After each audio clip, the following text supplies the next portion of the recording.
Hey guys, welcome back to another of the team previews. This time I'm looking at the Lions, how they're going to do the season. And I'll be doing some of these. I'll be doing the Stormers and Sharks next week when they start their campaigns. They, of course, are off in week one of the tournament.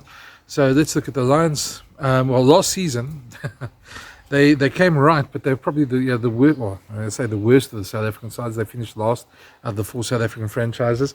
There's been question marks about Ivan van Rooyen's coaching, but he's sort of his assistant coaches and them will be now there for a season. They went on sort of for a month after doing a bit more conditioning work, and they've played one preseason game where they looked very impressive on attack. Not so much on defense. They led in 45 points against the Sharks, but on attack they were pretty impressive. They've got some good up and coming young players. So real good young talent, but do they have the leadership? And I think that's the big thing. They lost a couple of players during the off-season, Birger Odendaal being the standout one, their captain. He's gone off to Wasps. They've lost a couple to the Sharks, Carl Lusadi in the scrum, and Vincent Chituko, who's one of the big losses for them because he was one of their big standout players. Those couple of guys lost one or two more as well. But they've always been a sort of team of almost a no-name brand team. They've got some good young players, but no big stars. They're not the Sharks or the Stormers who've got 10 Springboks and things like that. So, but on their home ground, they're a momentum team, and if they get their front football, they can be very dangerous. So, what can we expect from them this season? Well, to be honest, let's first hear from the coach, and see what he says. This is Ivan van Rooyen talking about the season ahead. Yeah, thanks, Brendan. I think the unknown is not unknown anymore. Season 2, so factors like travel, accommodation, all of that. So I think that little bit of a point of difference is gone, which is positive. It's nice to know where we're going and what to expect. I think what's also nice in the second season is you get to play the teams that you used to play at home. You're playing them away, so it's still something new. But I think that, like I say, excited from our side. We're excited to keep on building, keep on moving forward.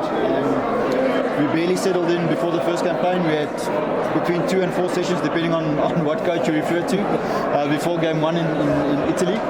Where now we actually had a nice long pre-season, could really settle as a squad, settle as a team, settle in structures.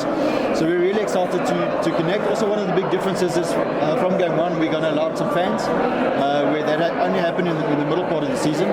So we're really looking forward to connecting as a team, connecting to the fans, and really put up a nice product this season.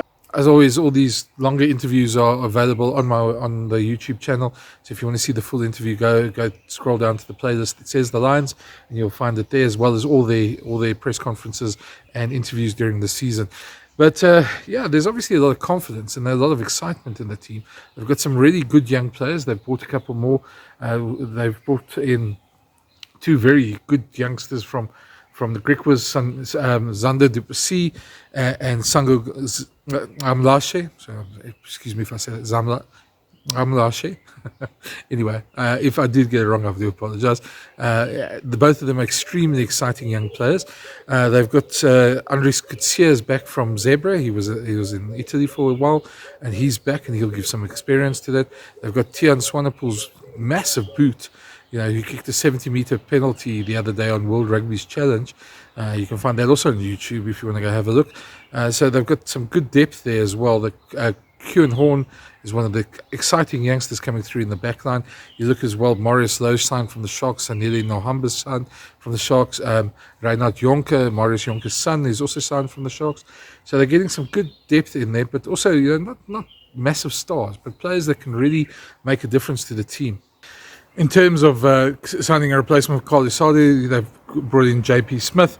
Him and his brother Rowan are obviously very well travelled, been with the Brumbies, Waratahs, been in America, been everywhere. So they've done pretty well for themselves there. So they can bring a lot of experience into that front row. They've got a couple of good replacements. Maybe if you look at the loss of Shituka, I think maybe his brother might actually be better. The bit we've seen from Emmanuel, he's an exceptional player, and it'd be interesting to see if they give him the game time to play and to express himself. So and Sibusiso Sangweni is also another one who's exceptionally good, very talented player. So they've got a lot of young talent there. So I wouldn't be too surprised if they cause a couple of upsets. They are very much a momentum team. They're a team that likes to get on the front foot, that likes to play it wide.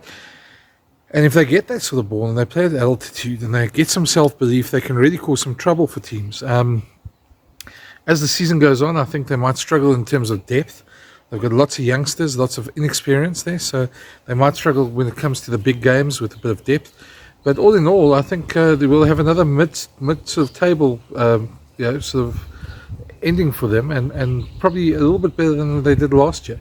If they can win their home games, that would be great. But as I said, there are still question marks about some of the management decisions, some of the coaching decisions that Ivan van Rooyen takes, and when the pressure comes on, that will be their big test to see how they handle it. They've got some very good talent in their coaching team as well, likes of Jacques Ferry, Albert van den Berg, Ricardo Loubser, and there's a lot of excitement, young, exciting players.